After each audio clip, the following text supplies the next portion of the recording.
Hello friends, Kim the Late Blooming Lightworker here, welcoming you to the second video of my chakra education series.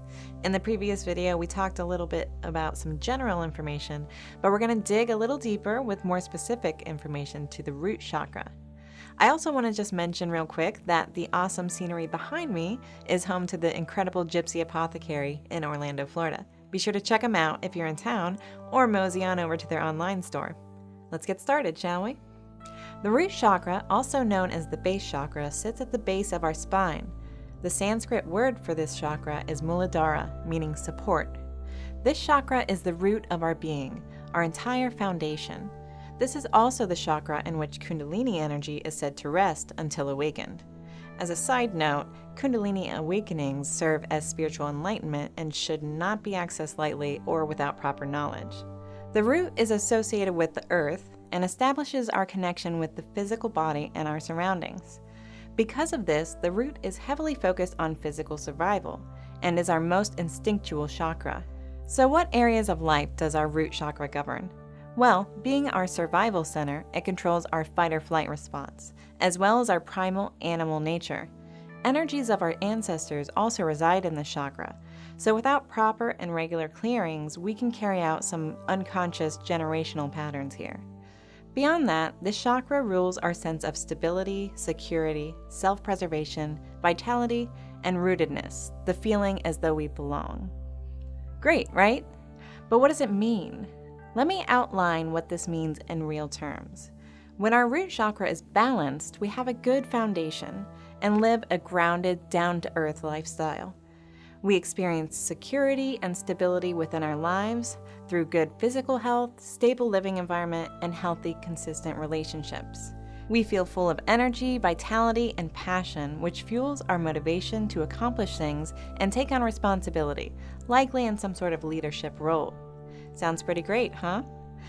But remember, those are the traits we carry out when our root is balanced. Since, generally speaking, we are all in some state of imbalance, large or small, let's take a look at what that would look like.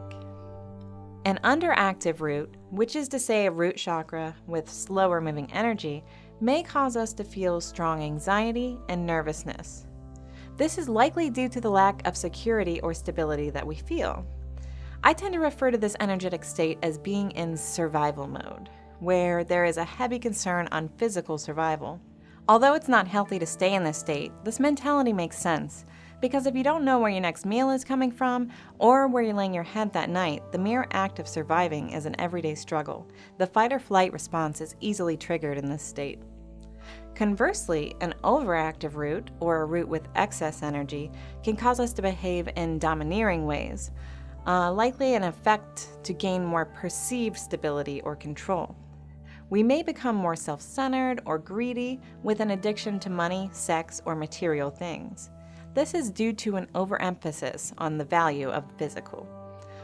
Finally, we may act out in angry or violent ways, which is an abuse of physical power. Whew, heavy stuff, right? Well, it's all a balancing act. Balance is our ultimate goal, so that we may experience life as we're meant to, without over or underindulging. And sometimes we have to experience the opposite extreme in order to better understand what the center would look like. There are tons of ways you can practice returning to a balanced state. A few avenues you may consider are meditation, creative visualization, yoga, aromatherapy, color therapy, working with stones or crystals, or even Reiki. The possibilities are literally endless and are only dependent on what resonates with you. What makes you feel more balanced in your root chakra? The only thing that is required is consistency. Change doesn't happen overnight. It requires practice, practice, practice. Sorry, no shortcuts. And of course, I want to hear from you. Post in the comments what you like to do to balance your root, or feel free to ask any questions regarding any of the balancing techniques I just mentioned. So that's it for this video on the root chakra. Be sure to subscribe to my channel, stay tuned on the latest late blooming lightworker content, and once you've done that, you can check out my root chakra balancing guided meditation, designed to guide you through a relaxation process, and then several tools to help you connect with your pure root energy. Thank you so much for watching, and I'll see you soon.